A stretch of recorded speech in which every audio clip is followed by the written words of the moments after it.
नमस्कार, बंसल न्यूज के इस खास कार्यक्रम में आप सभी का स्वागत है। मैं हूं आपके साथ जया शर्मा। नवरात्र शक्ति की आराधना का पर्व 9 दिन तक चलने वाली दुर्गा पूजा की शुरुआत कल से होने जा रही है, जिसमें 9 दिन तक मां के अलग अलग रूपों की आराधना की जाएगी।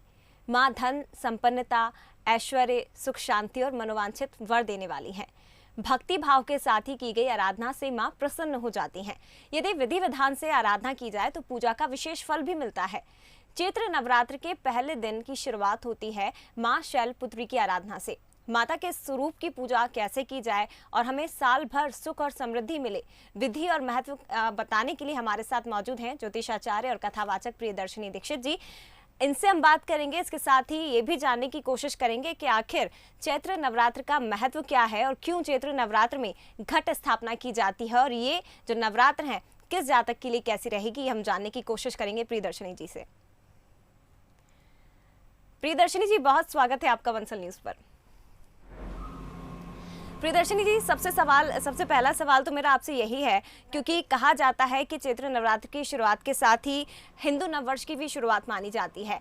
ये जो चैत्र नवरात्र है, इसका महत्व क्या होता है? मैं चाहूंगी कि आप हमारे दर्शकों को सबसे पहले ये बताइए। जी, बहुत बहुत आप सभी दर्शकों को चैत्र नवरात्रि और हमारे हिंदू नववर्ष की सबसे पहले तो मैं आप सभी को शुभकामना देना चाहूँगी।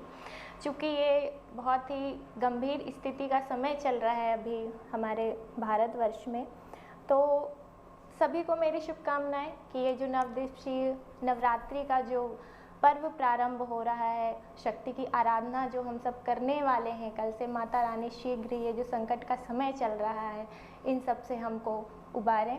अभी आपने जैसे सवाल किया कि चैत्र नवरात्रि और हमारा हिंदू नववर्ष वैसे तो हमारा जो नया साल हम सभी मनाते हैं जनवरी से, ईसाई जो नववर्ष हम मनाते हैं वो जनवरी से दिसंबर तक मनाते हैं, परंतु हिंदू नववर्ष की क्या मान्यता है?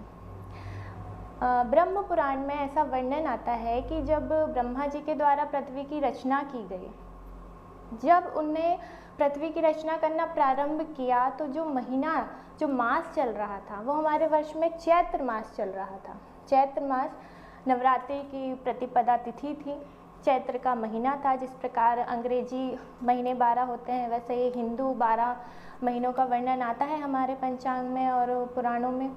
तो इस प्रकार यहाँ से हमारे जो इसमें ब्रह्मा जी ने जब पृथ्वी की रचना करना प्रारंभ किया, तो जब वो समय शुरू हुआ उस समय से ही हम अपने ये भारतीय हिंदू नववर्ष का हमारे विधान आया कि हम ये नववर्ष मनाने लगे। उसके बाद अब हम थोड़ा नवरात्रि की चर्चा करते हैं। कल 13 अप्रैल 2021 से 13 अप्रैल 2021 से 21 अप्रैल 2021 तक हमारा ये नवरात्रि का जो महापर्व कहा जाता है, ये कल प्रारंभ होने जा रहा है। हिंदू में विक्रम संवत 2078 का प्रारंभ हो रहा है। इन 9 दिनों में हम माता की आराधना करते हैं। आदि शक्ति माना जाता है माता को, क्योंकि जो हम इन संकट से उभरना चाह रहे हैं, अभी जो कोरोना काल चल रहा है उसमें विशेष सबसे मैं अनुरोध करूंगी, आदि शक्ति को मनाएं, उनकी प्रार्थना करें, पूजन करें, और वो किस किस विधि के द्वारा कैसे करनी है ये हम आगे चर्चा करेंगे।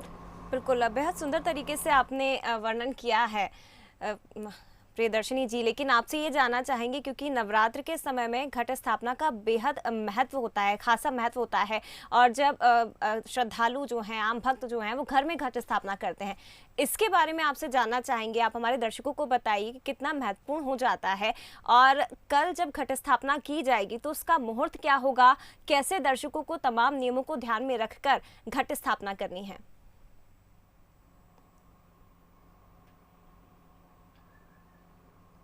कल प्रातः सुबह सबसे पहले क्या करना है, घट स्थापना का जो 2 मुहूर्त हैं, पहला एक ब्रह्म मुहूर्त है, दूसरा एक अभिजीत मुहूर्त है। ब्रह्म मुहूर्त हमारे जो पंचांग में उल्लेख हुआ है 5:45 प्रातः से 10 बजे प्रातः तक, ये अपना ब्रह्म मुहूर्त है, इसमें आप घट स्थापना कर सकते हैं। दूसरा जो अभिजीत मुहूर्त है वह 11:41 से प्रातः दिन दोपहर के 12:32 तक यह आपका अभिजीत मुहूर्त रहेगा। ये दोनों ही मुहूर्त हैं जो अपने आप में सिद्ध माने गए हैं। इसमें आप घट स्थापना कर सकते हैं। अब घट स्थापना करनी कैसे है, क्या विधि होती है, किस प्रकार से हम पूजन करते हैं, हम आपको ये भी बता देते हैं। घट स्थापना में आप जिसको कलश कहा जाता है, कलश भी कहते हैं घट स्थापना को, कलश स्थापित करना, तो या आप चांदी का, सोने का या मिट्टी का कलश और घट स्थापित कर सकते हैं। उसके लिए क्या करना है, सबसे पहले आपको एक चौकी लेना है, उसके ऊपर लाल वस्त्र बिछाना है, उसके ऊपर आपको आटे से, जो गेहूं का आटा होता है, उससे छोटा सा चौक बनाना है। चौक या स्वस्तिक का निशान भी आप बना सकते हैं, चिन्ह बना सकते हैं। स्वस्तिक बना करके थोड़ा सा हल्दी उस पर डाल करके अनाज में चावल या गेहूं, आप जो भी यथाशक्ति हो आप उसको रखें। उसके ऊपर आप सोने चांदी का या मिट्टी का जो भी आप कलश स्थापित कर सकते हैं, उसमें वो आपको कलश रखना है। कलश के ऊपर आपको कलावा, जिसको हम रक्षा सूत्र कहते हैं, पहले वो बांधना है, उसका पूजन करना है। उसके बाद उसमें जल, एक सिक्का और एक सुपारी डालना है। इस प्रकार ये आपका कलश तैयार हो जाएगा।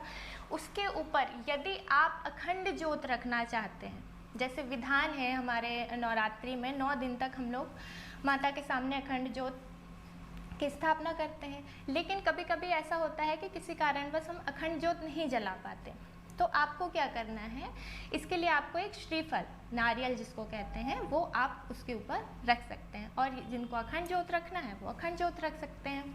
उसके बाद क्या करना है, आपको उसका विधि विधान से पूजन करना है। और ठीक कलश के पीछे, यदि आप कलश नहीं रखते तो आप उस पर श्री यंत्र रख सकते हैं, और यदि अखंड ज्योत रखते हैं तो उसके बिल्कुल पीछे आपको माता जी का विग्रह रखना है, या आप चित्र रख सकते हैं, या फिर आप एक माता जी की मूर्ति रख सकते हैं।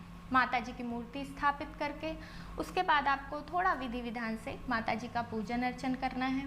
उसमें विशेष आपको क्या ध्यान देना है, जल, गंगा जल, नर्मदा जल या 5 जल जो होते हैं उनमें से कोई भी एक जल आपको लेकर के माता जी के पाद सेवन करना है। फिर विग्रह का आपको थोड़ा आचमन करना है।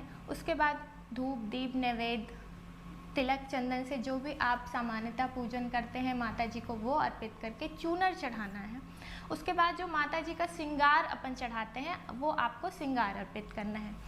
उसके बाद सबसे पहले यदि आप विशेष आराधना कर रहे हैं पूजन में, यदि आप किसी उद्देश्य से कोई पूजन कर रहे हैं या कोई आराधना करना चाहते हैं, तो सबसे पहले आपको आसन लेना है। आसन शुद्धिकरण करके, मंत्र भी होते हैं कुछ, यदि मंत्र नहीं आप जानते तो कोई बात नहीं है, माता जी तो वैसे ही दया की मूर्ति होती हैं। तो उसमें आपको क्या करना है, आसन पर आपको विराजना है। उसके बाद संकल्प लेना है।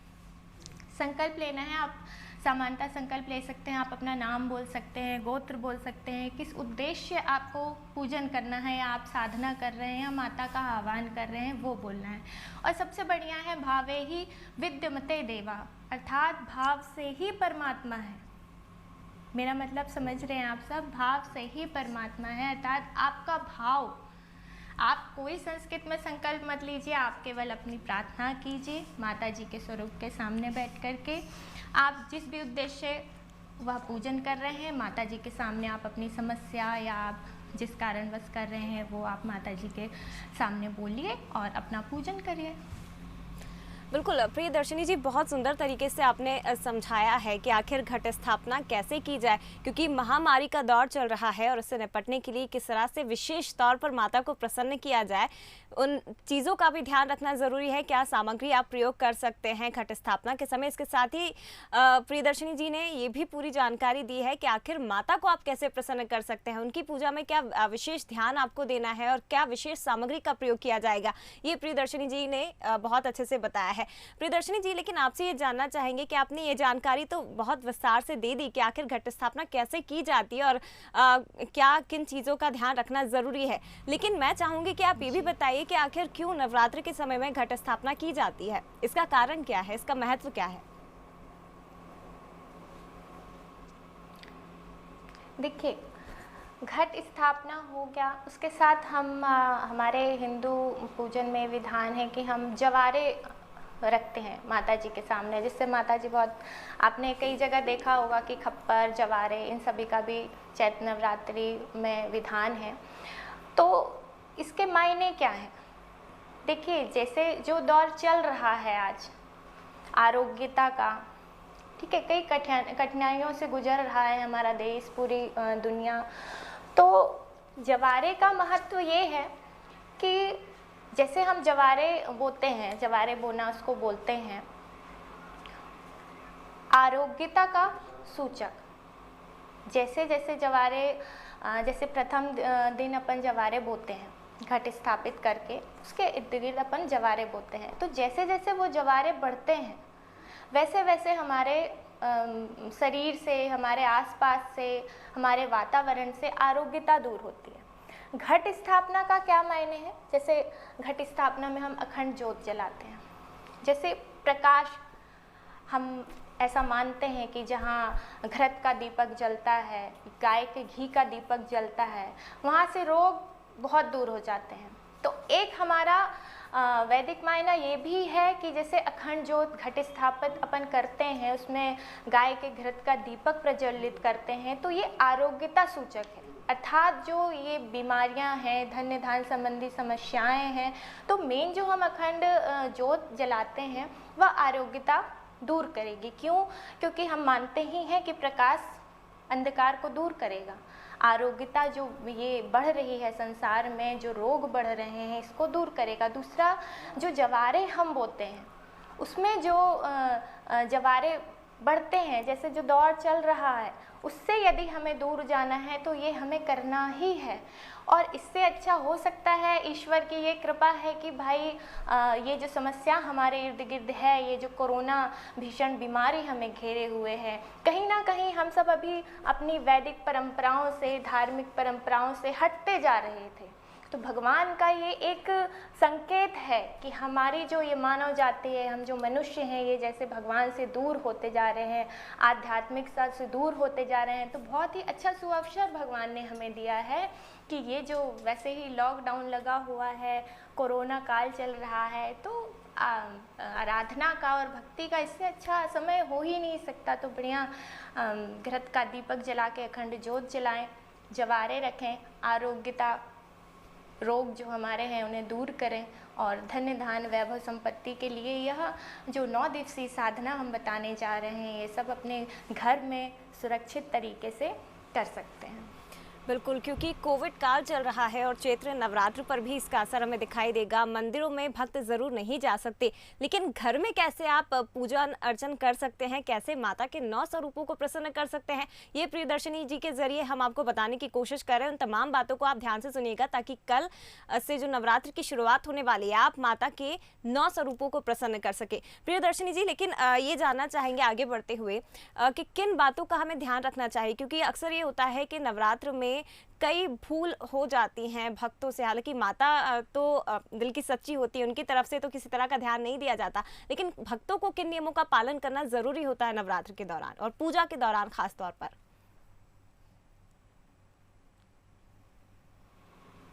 देखिए, सबसे पहले तो भगवान हमें यही बोलते हैं कि निर्मल मन से जो मुझे पाता है मैं उसके पास आ जाता हूँ। तो यही विधि यहाँ लागू होती है। लेकिन जो देवी शक्ति की आराधना हम करते हैं, इसमें शुद्धता, निर्मलता, इन सब का महत्व माना गया है। प्रातःकाल आप उठें सूर्योदय के पहले, अपने नित्य कर्मों से फ्री होकर के, उसके बाद जो पूजन विधि मैंने आपको बताई है उस विधि से पूजन करें, माता का आह्वान करें, निर्मल मन से, बिना किसी स्वार्थ के निर्मल मन से आपकी जो भी प्रार्थना है वो करें। विशेष ध्यान क्या रखना होता है, जैसे कलयुग चल रहा है, सभी को पता है, बहुत से लोग बुरी संगत में हैं, खान पान, शुद्धता का ध्यान नहीं रख पाते। तो विशेषकर उन लोगों के लिए है कि 9 दिवसीय यदि आप साधना कर रहे हैं, माता के स्वरूप का पूजन आराधना कर रहे हैं, तो उन 9 दिन आपको मांस मदिरा से दूर रहना है, खान पान आपका शुद्ध रखना है, झूठ बोलना और वाद विवाद ये सब तो खैर आजकल संभव नहीं है, बिना झूठ बोले आजकल किसी का कार्य चलता नहीं है, तो ये बोलना तो ठीक नहीं होगा। लेकिन फिर भी आप कोशिश करें कि जब यदि आप साधना कर रहे हैं तो अपना शरीर शुद्ध रखें, वाणी शुद्ध रखें, मन शुद्ध रखें, अपना खान पान शुद्ध रखें, बुराई, द्वेष, लोभ, अहंकार इन सब से दूर रहें। तो ये जो भी साधना आप करते हैं निर्मल मन से, ये माँ आदिशक्ति अवश्य पूरी करती है। बिल्कुल, ईर्ष्या ना करें, क्रोध पर अपने संयम रखें, वाणी पर संयम रखें। तो ये कुछ छोटे छोटे नियम हैं जिनका ध्यान रखकर अगर आप माता की पूजा करेंगे, उनकी आराधना करेंगे, तो माता निश्चित तौर पर आपकी जो मनोकामना है उसे ज़रूर पूर्ण करेगी। प्रियदर्शिनी जी, आगे बढ़ते हैं। ये बताइए कि क्या विशेष योग संयोग इस नवरात्र बन रहा है? ये मैं जानने की कोशिश आपसे करना चाहती हूँ। क्या विशेष योग संयोग बन रहा है और कितना फलदायी नवरात्र होने वाला है?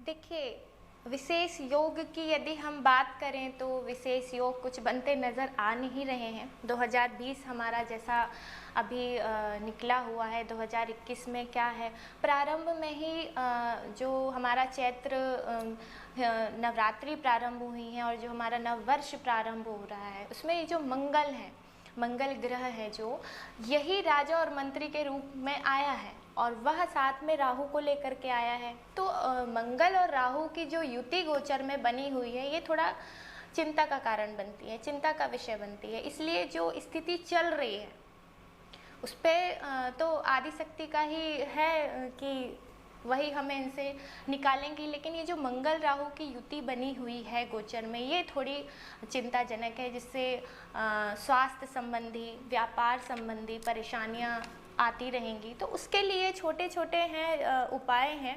और जैसे आपने अभी कहा कि हम बाहर नहीं जा सकते आराधना के लिए, कुछ नियम है हमें लागू करने हैं, घर में नहीं आ सकते पूजन के लिए, तो ये हम स्वयं ही कर सकते हैं। कैसे? जैसे जो राशि के अनुसार है, हमारी जो 12 राशि हैं, जो माता के 9 स्वरूप हैं, उनका तो हम लगातार 9 दिन वर्णन करेंगे ही, लेकिन आज सूक्ष्म रूप में 12 राशि वाले जातकों को माता जी के किन रूप का किस प्रकार पूजन करना है 9 दिन, ये सब हम विस्तार में बात करेंगे, लेकिन सूक्ष्म रूप में हम आपको बता देंगे। और घर बैठकर घर में माता जी का किन स्त्रोतों का हम पाठ कर सकते हैं, किन मंत्रों का हम जाप कर सकते हैं बिना किसी को बुलाए, बिना कहीं जाए, ये भी हम आपको अभी बताते हैं। बिल्कुल, तो मंगल राहु की स्थिति क्योंकि बनी हुई है, इसलिए ये नवरात्र थोड़ा सा कठिनाई भरा हो सकता है। लेकिन प्रियदर्शिनी जी, क्योंकि राशि की हम बात करें तो मैं चाहूँगी कि आप हमारे दर्शकों को बताइए कि आखिर किस राशि के जातक के लिए ये नवरात्र कैसा रहने वाला है और क्या उपाय उन्हें करने चाहिए, ये संक्षेप में आप हमारे दर्शकों को बताइए।